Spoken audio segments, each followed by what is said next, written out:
A lot of times I've tried to lecture in classes about the effects of violent video games. I really wanted to use Mortal Kombat 11 in this because I think that is the game that at least I personally think of as being the most violent, gory game. I wanted to use Overcooked 2 because Overcooked 2 is notoriously a non-violent game. It's a cartoon game, but it's very competitive. Even whenever you are cooperating with another person, you have this sort of countdown that's occurring, and oftentimes it's this very stressful environment. After the undergraduates played Mortal Kombat and then Overcooked, we did it 2 times, they would come out and we'd give them a cup filled with water and a drop of hot sauce, and we let them know that it was a taste sensitivity test, so they didn't know what we were actually measuring.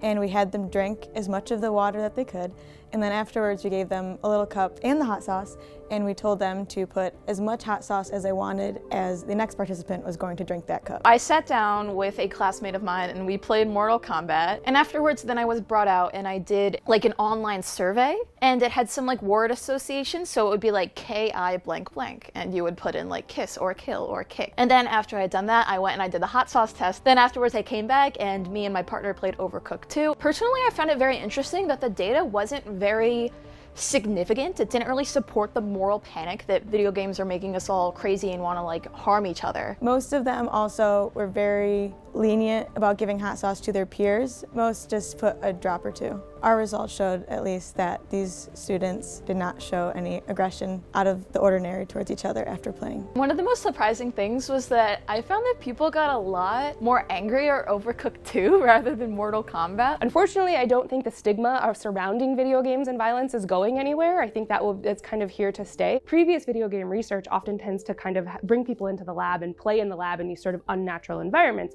But the LevelUp space is great because it sort of mimics the home environment with a couch. You get the ambient lights, you have your friends beside you, all of the kind of things that we tend to experience when we play video games in the real world. It's a really interactive way and a fun way to learn about media effects and media psychology, and it makes the field of research just feel so much more accessible and interactive. In terms of engaging the LevelUp space, I recommend to other instructors to get yourself people to help you. The LevelUp folks were great about kind of making the space available and showing us exactly how to get everything loaded up. And in the end, it went quite smoothly thanks to really help from all sides.